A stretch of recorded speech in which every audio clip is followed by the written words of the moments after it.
Collect via link यानी अब आप ग्राहक के मोबाइल पर पेमेंट लिंक भेजकर आसान भुगतान ले सकते हैं। सबसे पहले Pay1 मर्चेंट ऐप में लॉग इन करें और होम स्क्रीन पर डीजी ऑप्शन पर क्लिक करें। यहाँ आप कलेक्ट वाया लिंक पर क्लिक करें। यहाँ आप ग्राहक का नंबर, नाम, अमाउंट, रिमार्क डालें। ग्राहक को एसएमएस या व्हाट्सएप के माध्यम से पेमेंट लिंक भेज सकते हैं। यहाँ यदि आप भुगतान का सेटलमेंट Pay1 वॉलेट या बैंक में लेना चाहते हैं तो दिए गए ऑप्शन पर सिलेक्ट करें। अब क्रिएट लिंक पर क्लिक करते ही आपको नंबर कंफर्मेशन के लिए पॉपअप आएगा। यहाँ नंबर दोबारा जांच लें और कंफर्म करें।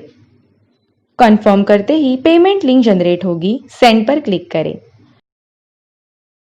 ग्राहक के मोबाइल में लिंक प्राप्त होगी। लिंक पर क्लिक करते ही पेमेंट पेज खुलेगा। यहाँ ग्राहक आसानी से दिए गए पेमेंट मोड से पेमेंट कर सकता है।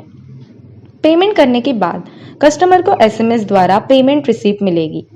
रिटेलर पेमेंट की डिटेल्स आसानी से रिपोर्ट ऑप्शन में जाके चेक कर सकते हैं। ये थी कलेक्ट वाया लिंक की पेमेंट लेने की प्रक्रिया। धन्यवाद।